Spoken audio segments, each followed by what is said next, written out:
Setelah sebelumnya kita membahas tentang sikap para ulama Asy'ariyah terhadap ulama-ulama salaf dengan menggelari mereka dengan julukan Asy'awiyah, bahkan Musabiha dan Mujassimah. Maka pada kesempatan kali ini kita akan melanjutkan bagaimana sikap mereka terhadap Imam Ibnu Khuzaimah. Mau tahu bagaimana kelanjutannya? Maka jangan ragu untuk terus menyaksikan video ini hingga selesai agar kita menemukan fakta yang sebenarnya.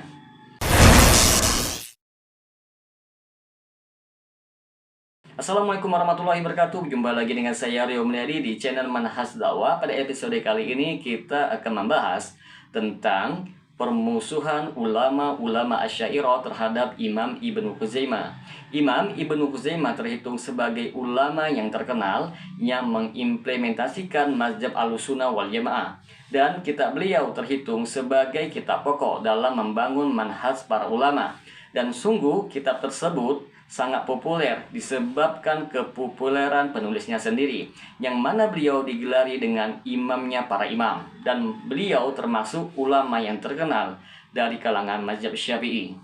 Kitab beliau yaitu Kitab At-Tauhid telah menjadi rambu dari rambu-rambunya Ahlussunnah wal Jamaah, dan juga menjadi salah satu referensi yang paling pokok.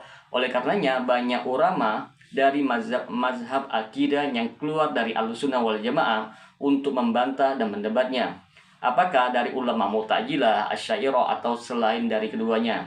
Dan di antara ulama yang populer dan paling awal dari ulama-ulama Asy'ariyah yang sangat lantang dalam menyelisih Kitab At-Tauhid karya Imam Ibnu Khuzaimah ini adalah Ibnu Purrah, yang mana ia mengatakan, setelah mentakwil banyak dari nas-nas tentang sifat Allah, kemudian kalian bertanya, setelah selesai di tempat ini dari kitab kami, supaya kami mencermati kitabnya Syekh Abu Bakar Muhammad bin Ishaq Ibnu Khuzaimah, yang beliau namakan dengan Kitab At-Tauhid, dan beliau menghimpun di dalamnya berita-berita ini yang disebutkan di sana bahwa lafaz-lafaz yang mutasyabih, dan mengatakan bahwasanya hal itu adalah sifat-sifat Allah Subhanahu wa ta'ala, dan bahwasanya ia tidak menyerupai semua makhluk yang disifati dengan sifat-sifat tersebut. Maka kami pun memperhatikan hal itu, dan kami menjelaskan apa-apa yang menjauh dari kebenaran dalam mentakwil, dan menampakkan yang tidak benar dalam menyimpulkannya. Dan dalam apa yang beliau himpun antara perkara-perkara yang boleh dalam bab sifat dan apa-apa yang tidak boleh, dan kami sebutkan bahwa lafaz-lafaz yang beliau sebutkan di dalam kitabnya tersebut beliau meriwayatkan dan kumpulkan di sana dari apa-apa yang tidak termasuk dalam sesuatu yang telah kami tulis sebelumnya, dan kami susun makna-maknanya meskipun kami telah mengisyaratkan kepada pokok asalnya dan metodenya. Kemudian setelahnya Ibnu Purrah mencari suatu persatu dari apa-apa yang disebutkan oleh Imam Ibnu Khuzaimah dari beberapa sifat-sifat Allah seperti sifat wajah, dua tangan, kaki, dan lainnya. Kemudian ia mentakwilnya dan memalingkan makna dari zahirnya yang sebenarnya. Dan ini secara zahir menunjukkan bahwasanya ia berpendapat sesungguhnya apa-apa yang telah ditetapkan oleh Imam Ibnu Khuzaimah dalam kitabnya menyelisih dan bertentangan dengan mazhab Asy'ariyah.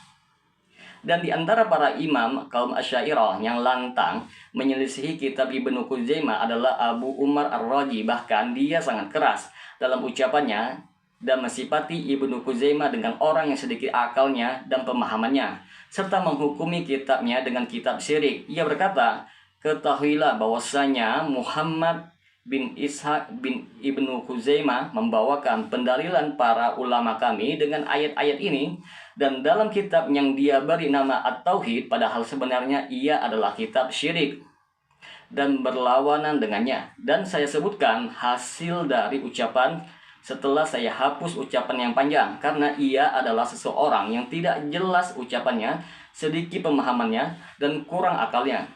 Maka dalam hal itu Ar-Razi menguatkan dengan jelas bahwasanya apa yang telah ia tetapkan oleh Ibnu Khuzaimah di dalam kitabnya, ia menyelisihi mazhab Asy'ariyah dengan sebenar-benarnya. Oleh karena itu ia menyifati kitab tersebut dengan kitab syirik.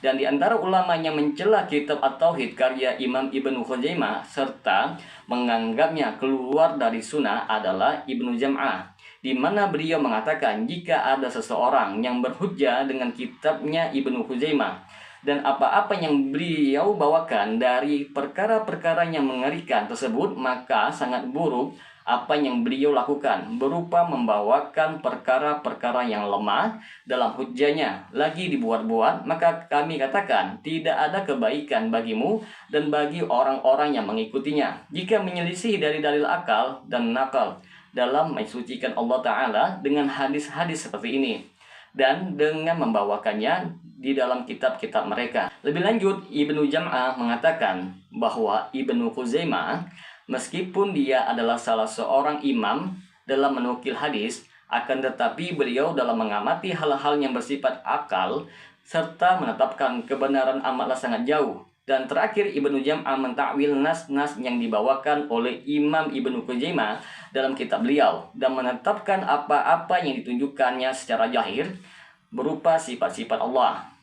Tidak ketinggalan juga di antara ulama-ulama Asy'ariyah yang menguatkan penentangan terhadap apa yang telah ditetapkan oleh Imam Ibnu Khuzaimah di dalam kitabnya untuk mazhab mereka adalah Ibnu Jahbal, di mana ia mengatakan perkara Ibnu Khuzaimah yang telah diketahui bersama pembicaraan beliau dalam masalah akidah oleh para ulama dan awam, dan telah diketahui pula kitab yang beliau karang dalam masalah tasbih yang diberi nama At-Tauhid.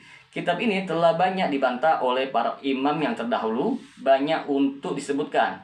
Dan ucapan mereka tentang apa yang beliau sampaikan di dalam kitabnya tersebut sudah sangat dikenal. Di sini teman-teman sekalian, cukup sangat banyak para ulama Asy'ariyah di zaman ini dalam hal menguatkan celaan tersebut dan ucapan-ucapan tersebut, yaitu bahwa ulama Asy'ariyah mendapati bahwa apa yang telah ditetapkan oleh Ibnu Khuzaimah di dalam kitabnya At-Tauhid benar-benar menyelisihi mazhab mereka. Dan kitab Tauhid Ibnu Khuzaimah menurut mereka adalah mazhabnya yang bid'ah, yang keluar dari sunnah. Dan berangkat dari hal itu, maka tidaklah bisa dikompromikan antara mazhab tersebut dengan mazhab mereka di dalam memerankan kebenaran. Dan yang anehnya lagi di sini teman-teman sekalian, bahwa apa yang telah dijelaskan oleh Imam Ibnu Khuzaimah dalam kitabnya beliau dan apa yang telah jelas dari sikap para imam Asy'ariyah terhadap kitabnya Ibnu Khuzaimah yang menetapkan makna untuk sebuah sifat dan membiarkannya sesuai dengan zahirnya, sebagian Asy'ariyah kontemporer mengklaim bahwa Ibnu Khuzaimah melakukan takwil makna dan mengklaim bahwasanya itu dari kaum salaf. Dan di antara yang ajaib lagi teman-teman sekalian, ia menganggap bahwa Ibnu Khuzaimah dan Ar-Razi termasuk ulama yang berpendapat takwil makna dan menyandarkan hal itu kepada kaum salaf. Padahal Ar-Razi sendiri telah menghukumi Ibnu Khuzaimah sebagai pengarang kitab syirik dan menyelisih manhaj yang hak, yaitu Asy'ariyah.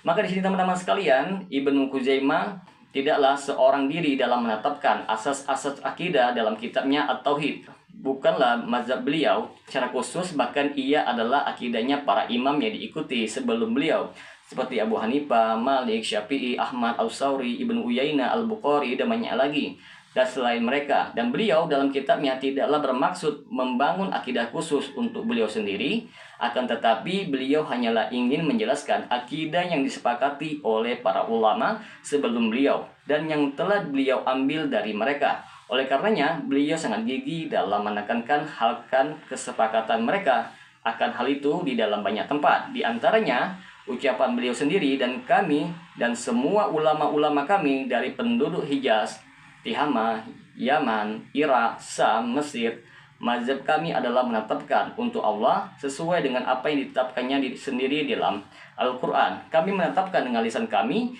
dan membenarkan dengan hati kami tanpa menyamakan wajah Allah dengan wajah salah seorang di antara makhluknya. Maha mulia Tuhan kami untuk disamakan dengan makhluknya. Dan dari apa yang diucapkan oleh orang-orang yang menolak sifat Allah.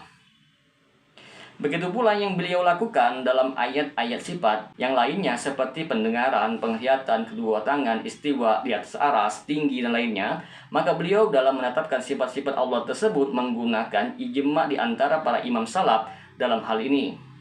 Dan apabila kita merujuk ke dalam kitab-kitab yang bersanad yang menghimpun ucapan-ucapan para ulama tersebut, niscaya kita akan dapati secara umum sesuai dengan apa yang disebutkan oleh Imam Ibnu Khuzaimah dan tidaklah berbeda dalam pokok-pokok akidah. Begitu pula keadaan yang ada pada para imam yang sejaman dengan Ibnu Khuzaimah. dan yang datang setelah beliau seperti As-Sobuni, Abdullah bin Imam Ahmad, Ad-Darqutni, Ibnu Abdul Bar, As-Sam'ani, As-Safani, Ibnu Jarir At-Tabari, dan sebelum mereka seperti Al-Bukhari.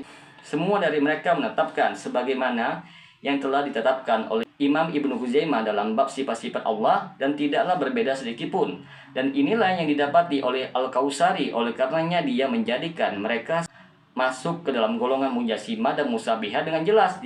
Dan jika kitabnya Ibnu Huzaimah terhitung sebagai kitab tasbih dan syirik, hanya karena di dalamnya menetapkan sifat Allah dan hanya karena membiarkan nas sesuai zahirnya, maka hukum seperti ini tidaklah khusus untuk kitab Imam Ibnu Huzaimah saja, akan tetapi juga mencakup semua kitab yang sejalan dengan kitab tersebut dan sesuai dengannya, dan itu jumlahnya sangat banyak dari kalangan para ulama dari berbagai mazhab seperti Hanafi, Maliki, Syafi'i, dan Hambali.